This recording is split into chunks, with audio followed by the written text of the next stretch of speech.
Hello, everyone, and welcome to season 2 of the Playbook Diaries podcast. I am your host, Jardin. And I'm your girl, Nicole. And we are here for round 2. So let's get into it quickly, Nicole. Today's episode is going to be intertwined with a lot of information. We're going to start off with a wrap up of last year. We get a lot of questions on how the podcast went last year. So we're going to start off, give you guys some insight on what we went through last year, etc. And then very quickly, we're going to tell you what you can look forward to for this upcoming season. And then we're going to get into some college football playoff rules, some new rule changes in the college football space. We're going to get into the new conference realignment since everybody in the mama switched conferences this season. And then we're going to get into the new 12-team playoff bracket for college football this year. So with that, Nicole, how are you? I am doing good. I'm actually just coming off of a cold, so it seems like there's like something in the air. But other than that, I'm great. It's season 2. I'm super excited for what is to come, and I know our viewers are ridiculously excited, and so I'm on a mission to not fail our people. Okay. That's how I feel. Okay. That's how I feel. Alrighty, so what are your thoughts about last season? How do you think we did? I think last season we did very well. I think that it was season 1, literally, being transparent. Neither one of us are were previously in the, podcast space. And so to grade it on that scale, I think I would give ourselves an A. I'm not going to lie. We had some amazing guests. We learned from a couple of mistakes. We had we have a loyal fan base, and we've averaged thousands of views, and so honestly the best is yet to come. Yeah, so I would rate last season as probably like a B-. Okay. There were a lot of things that we were learning from mistakes, and so we did fight to make sure we weren't making the same mistakes twice. But I do think that as the season progressed, both of us got a little lazy with making sure that we were on time and finishing stuff. And I think there were scenarios where I was just like, oh, I'll do it tomorrow. Instead of like, no, get up, do it today. Finish it. Because, finish it today. You can be sleepy tomorrow and, have stuff posted on time. And so we weren't as consistent as I would have liked us to be, but a lot was going on. We talked about it in the pod in a couple of episodes. Nicole and I both traveled for work a lot. So I was actually out of town from February 14th to May 27th. So a lot of the content that you guys saw last season was filmed in advance. And so that really put a strain on the podcast because I was in a completely different time zone. And in that time, Nicole and I were both out of the country. Nicole, you were in Switzerland. Italy. I was you were in Italy. Where else did you go? Jamaica, Puerto Rico. Brazil? Oh, okay. And then I was in Germany, India, London, Poland, Amsterdam. We were all over the place, and we were in different time zones. And so it really, really put a strain on our work ethic because we were just simply tired. I mean, there's no excuse. Tired. We were just tired, trying to wake up and film the podcast like virtually from just wherever we were at. Just trying to show up. It was hard because they say for every time you cross the time zone, you need 3 hours of additional sleep to get accustomed to that time zone. So that sounds OD. However, I'm not a doctor, right? But that sounds a lot. But no, I was in India. That's an 11.5-hour time difference. Oh, that's a lot. That's a lot. So when Nicole was awake, I was asleep. Yeah. Nicole was asleep, I was awake. And that's what I mean whenever I say like filming was difficult because it's like, hey, and then it's like I'm on this trip, but like I'm at work. You're on a trip, but you're at work. Yeah, I'm in India. Yeah, I'm in London, but it's like I'm at work. They need me. Yeah, I have deliverables. So that is a lot of what explains Me and Jardin being in two separate places now. Season 2, we want to uphold our quality.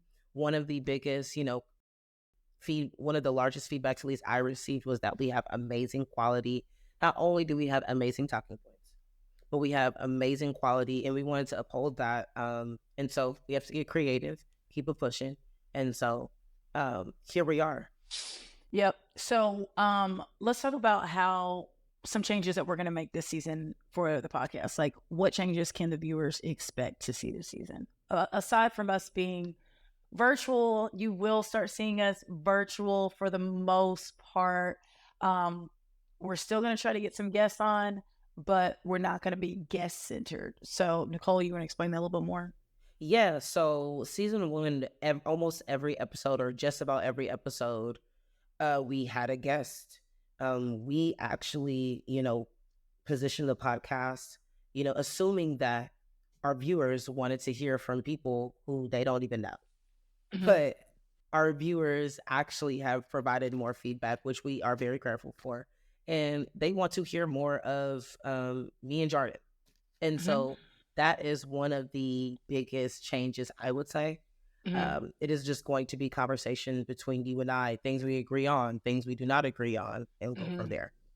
Yeah. And so another change that viewers can expect to see this season is, along with getting me and Nicole's opinions on things, you will also get like weekly reporting on different spaces. So what does that look like? It is, we're posting game day updates. We're telling you guys what games you should look forward to seeing for that week, what games are going to be important. At the end of the season, we're going to try to position ourselves more as like reporters and more of a reliable resource, as well as adding our opinions on certain topics. I think that will make filming a lot easier and just make it more natural instead of super, super structured like how we had it last year. For sure. We're also, going to ask for more fan engagement. Jardin, you basically kind of said that. We're going to ask for more fan engagement, predictions, what you guys think about this or that, who you guys think will win the college football, championships, just the same way that you guys want to hear from us. We want to hear from you. Yep. So if you're a viewer, please follow us on social media at Playbook Diaries. Is there a "the" in front of it? No, it's not. I don't believe there is. Playbook Diaries. There's no podcast on it. It's just Playbook Diaries on every single platform, on TikTok, on Instagram, and on YouTube, as one word, no underscores or anything. So we're going to give you guys some brackets. We guys want you to post your brackets for the end of the season. And it's obviously, these are super, super early predictions, but we do want to hear more from the guests. Like, you guys want to hear more from us. We want to hear more from y'all, just so we can have more to talk about. The more y'all engage, the more we have to talk about. Content. So, yeah. So, alrighty, let's get on to the next topic. What are you going to tell us about you're about to tell us about what the new college football playoffs and how that goes? Yes. Because I don't know. Topic. Yeah. Oh, okay. So we can make a conversation. I love that. Yeah, I don't know. So with college football season quickly approaching, it is Sunday, August 20-something. I don't have anything I got that can you, tell girl. me what is today. 25th. Okay, it is Sunday, August 25th. And by the time you see this, it will probably be Tuesday, August 20. Nicole, fill in the blank. August 27th. Thank you. I got you. So this past week, Saturday was week 0, technically, of college football. Only a couple teams played. And this next week is officially week 1 of college football. So before the season starts, I want to help you guys get well versed in what's to be expected in college football this season. And the biggest update or change is, for the first time ever in CFB history, we will have a 12-team playoff bracket, okay? As opposed to just the 4 teams, the top 4 teams going to the playoffs, okay? That was very subjective, and I know that people was getting a little feisty. So the college football playoff organization has opened it up and they have listened to their viewers and listened to feedback. And so it is now 12 teams in that playoff bracket. But pay close attention because there are some things that you need to know before you throw a damn fit at the end of the season, okay? Nicole, feel free to jump in and ask questions just so I can clarify better.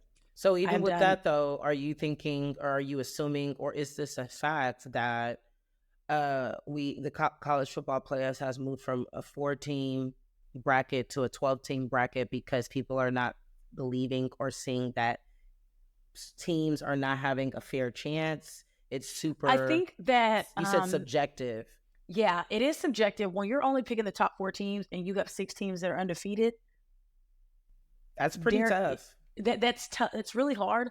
But I think that with sports, it's all about money. It is one of the most profitable industries in the world right now. It is a multi-billion-dollar industry, and money kind of rules all. And so when you have 12 teams versus 2 teams, you have a longer playoff season. With a longer playoff season, you have to renegotiate TV deals, and that is where the big moneymaker is. It's like, you give a certain network access to, instead of 2 games, you give them access to 6. So that sounds like more money. Itself. Yeah, that sounds like way more money. And I always think that, college sports in particular is just an indefensible, or undefeatable market because people are always going to hoorah about their alma mater. Mm-hmm. Their alma mater, their favorite teams. Point blank period. So what will happen is, and we'll have some reels for you guys that visualize this, because me speaking to it is got to be a little difficult to understand. So what will happen is you have 12 teams. Who are these 12 teams? We will start off the first 5 teams that will be inducted into that 12-team playoff bracket will be the conference champs of each conference. We're talking the Power 5, the traditional Power 5 conferences. So the conference champ of the SEC, the Big 12, the ACC, Big 10, and the Pac-12. Pac-12 is still the Pac-12, even though there are only 2 teams in it. Nicole, you know which 2 teams are still in the Pac-12? Oregon State and Washington State. Okay. It's still the Pac-12, even though it's only 2 teams. Just like the Big 12 is still the Big 12, and it has like 16 teams this year. I want to call them. I really want to call them. Let's just continue. You're going to call them the Pac-2? I really want to call them the Pac-2. I even, before we even started recording this morning, I went ahead and just went on the website. It is still called the Pac-12. It is still officially called the Pac-12. It is still called the Pac-12. It's just very, very interesting, the conference realignment. I feel like we're in a stage or an age where I wouldn't be surprised if nobody knew what they were doing. And trial and error. That's all it is. And anybody working in corporate America would know, like, really, don't nobody know what they're doing. Everybody's just like, everybody's going with the flow. Hey, don't nobody know what they do. I know what I'm doing.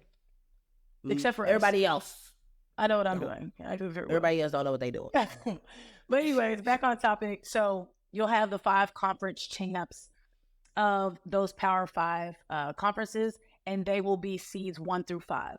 The other 7 seeds will be the next 7 highest ranked teams. It's going to be a little sticky because, like we said, the Pac-12 only has 2 teams. That means out of one of those 2 teams, neither one of those teams can be in the top 25 at all.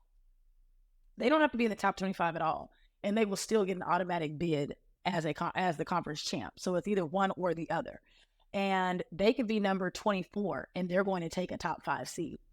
Which means that somebody that was actually a top 12 team will be kicked out of it. That's how it's going to go. So let's just one of the things put that out there. I'm sorry.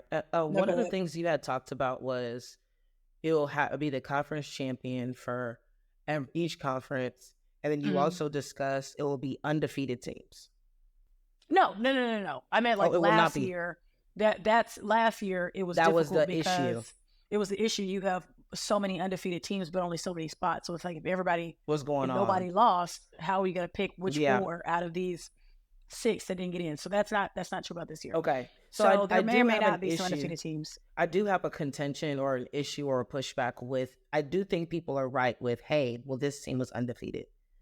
The issue is, I think a lot of mid-major school, not a lot, but some mid-major schools, or some schools who are not, no, not even, actually, I take that back. A lot of mid-major schools, they can't get all the way to the time when it's college football playoffs and be undefeated because they are not playing challenging teams. So that's interesting that you brought that up. So as someone that once worked for the Orange Bowl committee, I have been in the rooms when they those things have are those taking discussions. place. Yeah. And so what people don't realize is your strength of schedule matters in your undefeatedness. 100%. So it's something about those Florida teams that love to fight this rule. And it's funny because the Orange Bowl is in South Florida. Yeah.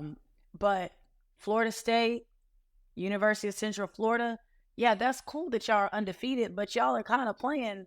Y'all aren't playing the big dogs. It's like, yeah, and that's just what it is.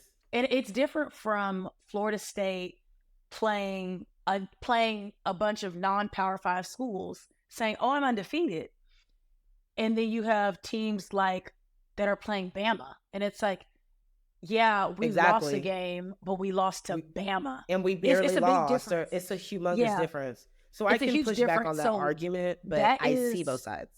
It's similar to saying, and this might cause an outrage, but it's similar to saying, oh, our varsity team is undefeated. Our varsity team is undefeated, but the varsity team you have varsity players, or saying like your JV team is undefeated.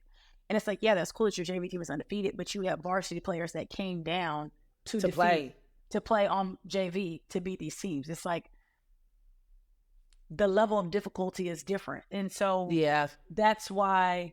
So I think that with this new playoff bracket structure, it will rule out some of that, because it's like, okay, you're undefeated. We're going to put you in this bracket, but you were undefeated playing these teams over here that weren't ranked high. Like, yeah, you're undefeated. You played a team that was ranked, that's not even on the top 25, versus a team that played 5 teams in the top 25 and lost 2 games. It's like, yeah, they're going to be ranked higher than you. So I'm glad we clarified that. Yeah, look, strength of schedule is extremely important in measuring difficulty. So teams like UCF, University of Florida, if you want to be in those top brackets and be identified as a top contender, you have to play top contenders. The next thing about the 12-player bracket, so the other 7 teams will be the next 7 highest ranked teams when you remove those initial 5, okay? So then seeds 1, 2, 3, and 4, the top 4 ranked teams, at the start of the playoffs, so for the time that they pick those top 12 teams, there is no re-bracketing. So no re-bracketing means after teams play within the playoff structure, they're not re-ranking you. You will stay. Okay. So if you come in as seed 7, you will remain seed 7 throughout the playoff tournament.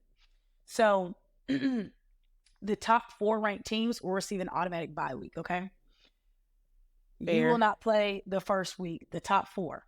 So that does matter. And it's like, oh yeah, we're in the top 5. There's 5 conferences, but they're only picking the top 4. That's when somebody will be ruled out. One of the conference champs. It's like, who is ranked the highest? Okay. So there's that. First 4 teams receive a bye week.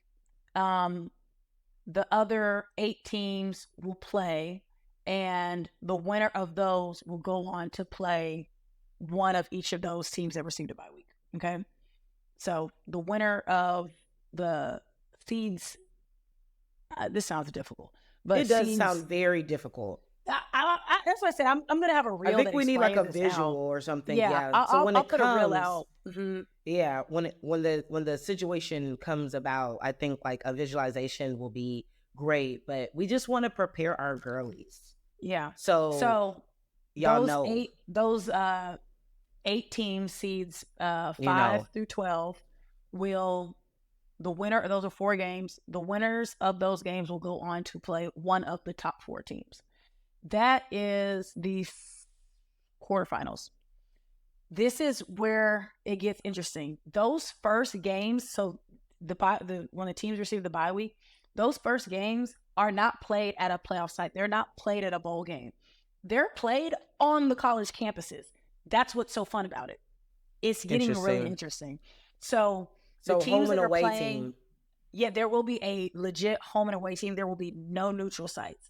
So seeds 5 through 12, out of the highest ranked seed, it will be a home game on campus, bringing that like home field advantage. It's going to be lit. It's going to be so fun. And then after they complete those games and they go on to play seeds 1 through 4, then you have the quarterfinals, which will go back to being one of the bowl games. The quarterfinal games will be the Rose Bowl, the Sugar Bowl, the Peach Bowl, and the Fiesta Bowl. Those are the quarterfinal games. And the semifinal games will be the Cotton Bowl and the Orange Bowl. Those are going to be the semifinal games. And then the winner of those games will go on to play in Atlanta, Georgia on January 20th at the National Championship. Period. January 20th, for some reason, that sounds like Is that President's Day? Well, President's Day, I guess, is not a specific date. But that's usually around President's Day. That would be great for a bunch of college students traveling. It's like, oh, you have that Monday. And sometimes college travel is back. I'm so wrong. President's Day is actually in February. But oh, that's MLK Day. It's MLK Day. That's what it is. That's what MLK it Day. is. January I'm sorry, is MLK my Day. people.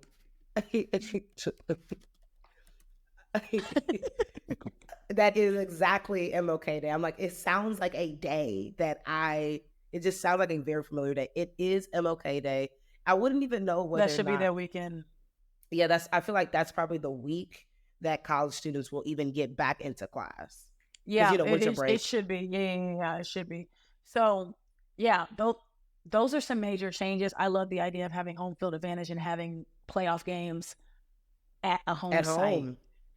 That is going to be so lit. Y'all know I'm going to find a way to get on that field. Jardin always finds a way to get on the field. You see the press badges, get on that field. Jardin always finds a way to get on the field. But, one of the things we also would prefer to have in store for you guys is, getting access into the field and to the suite of some of our various connections in college football. And so definitely stay tuned. That's something to 100%, be excited about. We're trying to work that out. More. We want to show more of our sports lifestyle. Why not? Okay.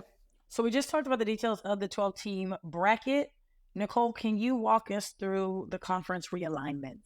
Okay. So the conference realignment has gotten ridiculously juicy. So let's take a backtrack. Initially, there was a Power 5, and I guess technically there still is. But right now, we talk about the Big Four. The Big Four conferences that, gross the most amount of money, have the largest fan base, and are killing it the most in college football specifically. We have the ACC, we have the SEC, we have the Big 10, and we have the Big 12. And so specifically with the ACC, there has been some notable newcomers that have came and entered into the chat. It kind of reminds me of like NIL in a way, just like college way. I don't know if that's like NIL, but either way, for the ACC specifically, we've had some big dogs enter into the group chat, and we've had my people, SMU. SMU is coming from the American Conference. Whoa. Let's get it. So I am super excited about that change. Pony up. Right? And then we have Cal and Stanford coming from Pac-12. They have entered the group chat. And so ACC is going to be very, very interesting. In fact, there is a SMU Cal game sometime in November. I definitely plan on going and being in attendance. And so I'm super excited about that. But now let's get to the SEC. The big dogs who have entered into the chat are Texas and OU. So that has been interesting and very fitting, honestly, for those two programs. It is because the biggest argument over the past the past decade of college football is like, who is the stronger conference? Who's the stronger conference, Big 12 or the SEC? And of course, everyone was like, oh, technically SEC. It was the SEC. I don't think so. I don't think so because the SEC only had Bama. But now it's Bama. Now in Florida, Florida has had its years, but now it doesn't even matter because now Florida hasn't been good since all the fellas left the team. Damn. The 2008 Florida squad, damn been good since that one. Yeah. So they just had Bama, and then the past 5 years they had Georgia, but other than that, it was really just Bama that was consistent every single year, and then the Big 12 had Oklahoma, Texas just got good. Texas, I don't know. Texas might be back. Texas is kind of flipped. Like Texas did literally like Texas is back. Texas Texas just is got back. good. Texas I'm not just a got Texas good. fan. I'm a Oklahoma. I'm a Sooner girl, but Texas might be back. Texas might be back. I hate to say it.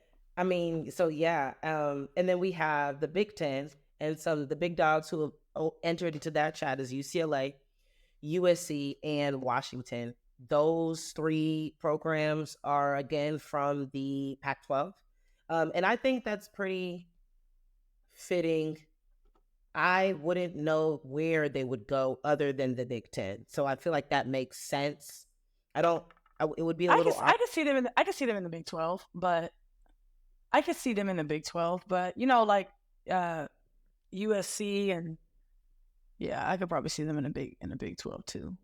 But it didn't make sense. Like we said, guys, it's a money game, and so when you change conferences, it's more than just, oh, who do you want to play on a regular basis? It's money involved in that because you have to renegotiate TV deals, and with those TV deals, so the TV deals go to the conference, and so when you negotiate these TV deals, whatever money the conference makes from those TV deals, it's distributed amongst all of the teams in that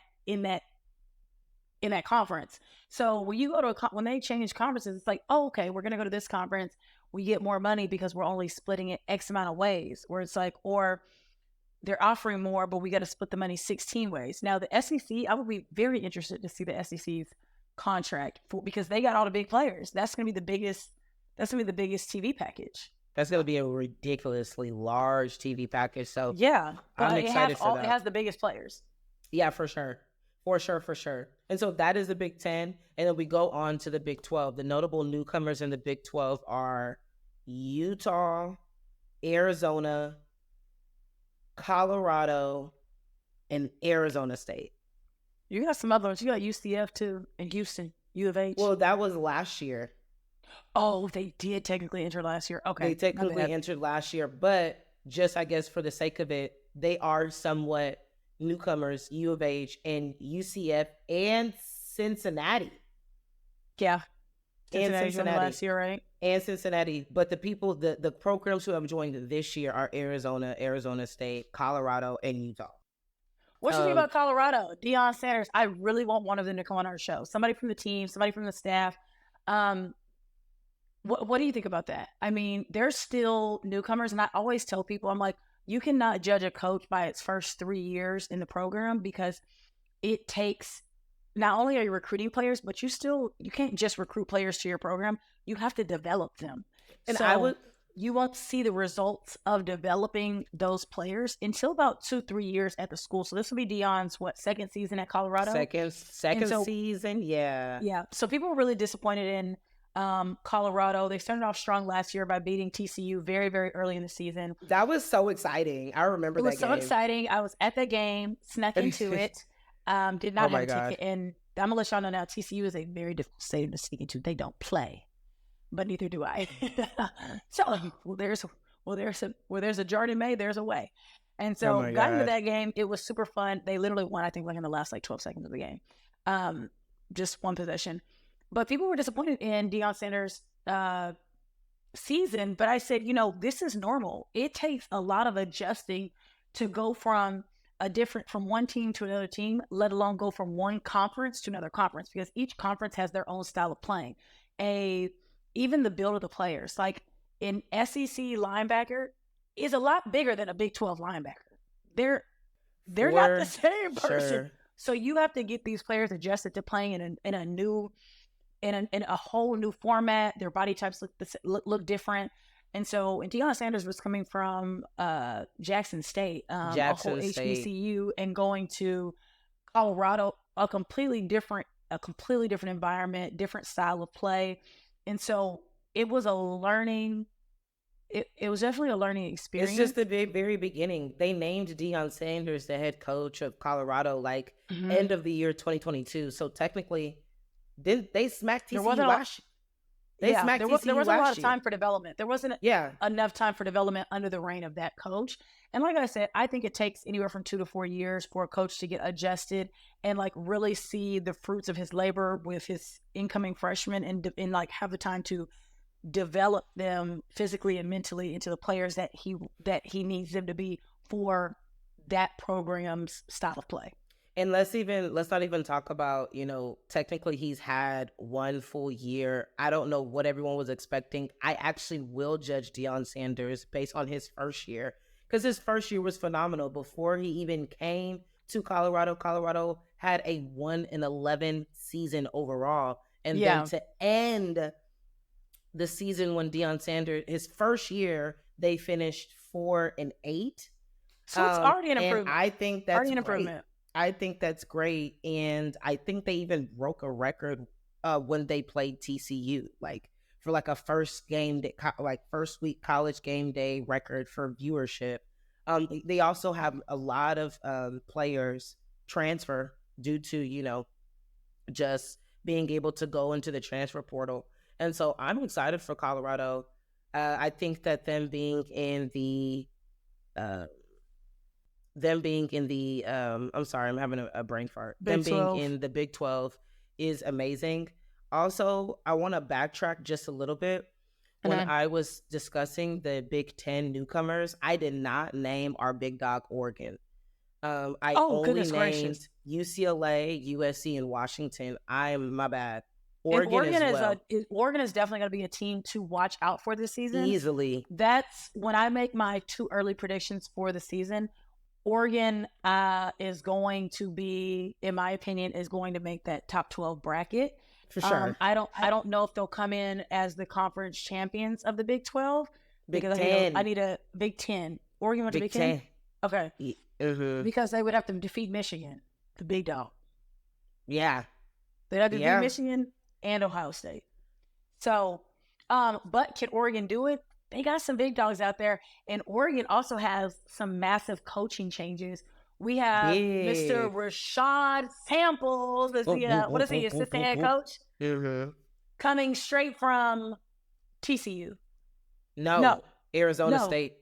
From Arizona State. Shout out to Rashad Samples, SMU. We were at SMU together. Nicole, all 3 of us were at SMU together. We were at at SMU point, right? together, yeah. Mm-hmm. Yeah. And so he started at SMU with when TCU got rid of Gary Patterson, and the SMU coaches essentially all went over to TCU. Rashad Samples went there, and then he left TCU and went to Arizona. No, he went to State? TCU. He left TCU and went to LA Rams. And went to Los Angeles Rams. Mm-hmm. And then from there, LA Rams to Arizona State. Arizona State. Either way, Rashad, that means we need you on the show to come clear it up. Yeah. It could be, come clear it up. But either way, shout out to Oregon. Yeah. And they also got a huge quarterback change too. Oregon got a lot of Oregon had one of the most successful off seasons in terms of recruiting, coaching changes. Unfortunately, they got Oklahoma's quarterback. I'm sick to my stomach. It's Dylan fair Gabriel. game for everybody. It's fair game for everybody. You might be. It literally reminds me of this, like the 21st century. Like it's just like you thought we were good, and then this person going to another person, dating somebody. It's just a lot. You really can't trust it. It's a lot. Oregon is definitely a program you want to keep your eyes on this season. It's going to be exciting. Their games are just late as hell at night. Oh my gosh. So that is one thing that I will say when it comes to this conference realignment. I know football, when it comes to the conference realignment, one thing that I'm curious about is the impact. The impacts that I'm curious about is traveling. Yeah, because if you're used to playing on one coast and used to playing at, a certain time, those West Coast teams, and then they have to fly all the way to the other side of the country, and they're playing literally teams like Florida and Miami. That's a lot. Some wear and tear. But as someone that worked in college football, the teams will adjust for that. That's going to be calculated the travel time. So I think what you'll see is teams, instead of traveling out, like teams are going to start leaving on Thursdays, make Thursday a travel day, a rest day, and then Friday they'll do walkthroughs Saturday they'll whatever, play. and Saturday they'll play. You Because might think even of see schools like teams leaving on Cal. Wednesday. Yeah, you might even see teams I leaving on Wednesday. I can see Tuesday or Wednesday. I can see some of these. I can see some of these programs needing majority of the week. I mean, think of Cal, who's in the ACC now, and let's say they're playing against Clemson. Yeah, And it's just like, oh my gosh, really the teams who are in the central of the United States, kind of have a solid up. middle ground. That also even makes Yeah, me feel like, maybe the championship game for these conferences should be at a neutral location. Just to the championship game will always be at be a neutral location. got you. Got The you. championship will always be at a neutral location. Um, just sometimes there will be an unofficial home field advantage. If Georgia goes all the way, Athens, Georgia is not that far away from Atlanta. The championship game is in Right. Atlanta this year. So it's like, yeah, that wasn't intentional, but these, That's just how it works. the championship sites are decided 6 years in advance. So For sure. For they're sure. not changing that because Georgia's going and they're playing USC. It's like, whatever. Yeah. And I'm just super excited for the conference realignment, seeing how that works out. It's almost funny because, as a former athlete, I have various specific conference gear. And so now that conference gear is literally vintage. It is now officially vintage. Yeah. I have American Conference t-shirts. I have like Mountain West Conference t-shirts, and that is back in the day. Now I'm at the stage where I'm like, I remember when. Oh my God. Yeah. So that is interesting. Okay, so we're going to move forward, and I'm going to identify 6 major rule changes for this college football season, okay? Okay. So we pay attention, and like I said before, I will make sure that we have a reel to run these down for you guys very quickly. Okay, number 1, head coach media availability. So on-field reporters will now get the opportunity to speak with head coaches in between the first and the third quarters, which has never happened before. But this rule change does not apply to the players. The players will still only have media availability before and after the games, okay? All right, next.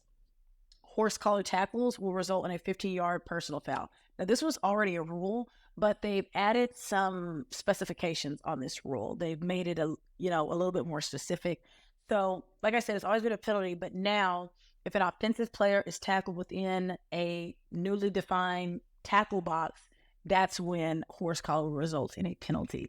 So that can be a good or a bad thing, depending on which side of the ball you're on. Third rule, conference-wide video review system. So each conference can utilize its own video replay system to review plays and to reverse or confirm a call. So to me, this was not that big of a deal. But is that like basically, it's the replay system? A Big Ten, yeah, it's a replay system, but so now before it was the refs looking in the little box when they're doing like this in the box, watching the play.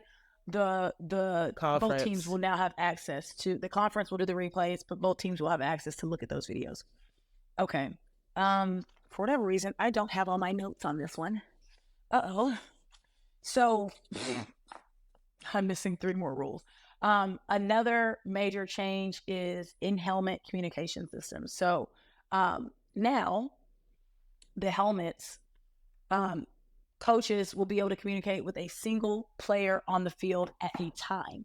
Okay, so this one has a little bit of specifics on it. So only one player on the field can be communicated to by the coaches, right? So it's not obvious, but I've done some research that'll if the team is on offense, it's going to be the quarterback. And if the team is on defense, it's probably going to be a linebacker, the quarterback of the defense.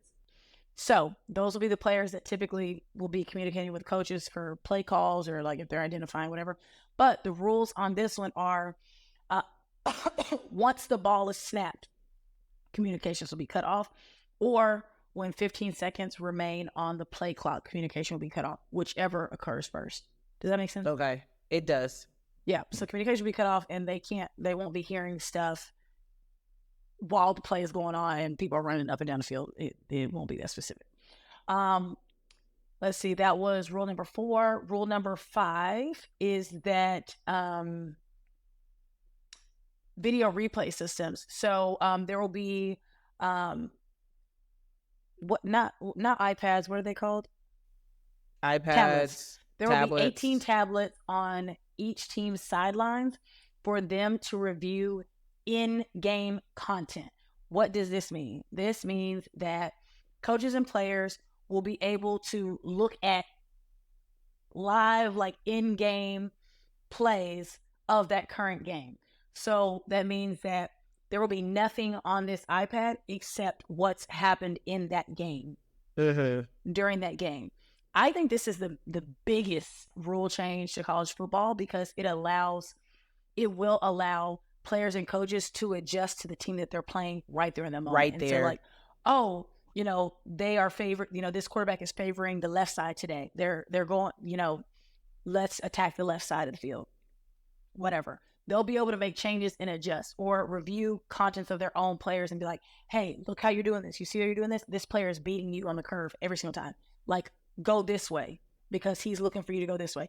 Stuff like that. I think that will result in the biggest change because, like I said, players and coaches will be able to adjust right there in real time. They don't have to review plays from last week. But like I said, there won't be any play or game or player stats on those tablets. Nothing will be on those tablets but what's happened in the game, and no practices or previous games will be on that, and no player stats will be on that tablet. So that's the fifth one. And the last rule is there is now a 2-minute warning in college football. Woo! People have been fighting for this for years. So this part will be just like the NFL. It'll be a 2-minute warning where teams will get that automatic timeout at the 2-minute mark remaining in only at the end of the second quarter and the fourth quarter. So there it is. But guess what? One of the good things that we're going to do now is we're going to be more engaged with our b-ball. So be on the lookout for more reels, more TikToks, and we're going to explain these things, especially for our girlies who want to keep it classy, who want to keep it cute, very keep it demure, and keep it demure. You want to know what you're talking about. Yeah, when you're talking stuff. Don't be all up in that man's face trying to impress him and you using the wrong terminology. And you're using the wrong terms and you don't know what you're talking about. Do you know how baller you would look, how fly you would look if you're like, so what do you think about this new, college football change about the 2-minute yeah. Oh my God. Yeah. It'll give you unlimited, what's the word? Aura points. Aura. It just would, your vibe is different. There's just something about you. Yeah. Right? All the other guys are like, she's different. She's different. She's demure. She's classy. Well, they wouldn't say she's demure. They wouldn't say that. They would be very, very impressed. So tune in more for more changes. Jardin and I are going to do our best to keep y'all suited and booted to make sure that you're ready for this year's college football season. All right. So with that, Nicole, you want to take us out for the day? I'm just going to give a quick little reminder. Hold us accountable. And I know that's not y'all's job, but, comment on stuff, like stuff, and most importantly, share stuff. But if we are late on the content, which we won't be, where's the episode this week? Where's the episode? Y'all finna drop? What's up? Let us know. What's up? So, Jardin, do you have anything else? I'm done. You can take us out for the day. Thank you, everyone, for listening to the Playbook Diaries podcast, where there's a story behind every single play. I'm your girl, Nicole. And I am Jardin. And we will see you later.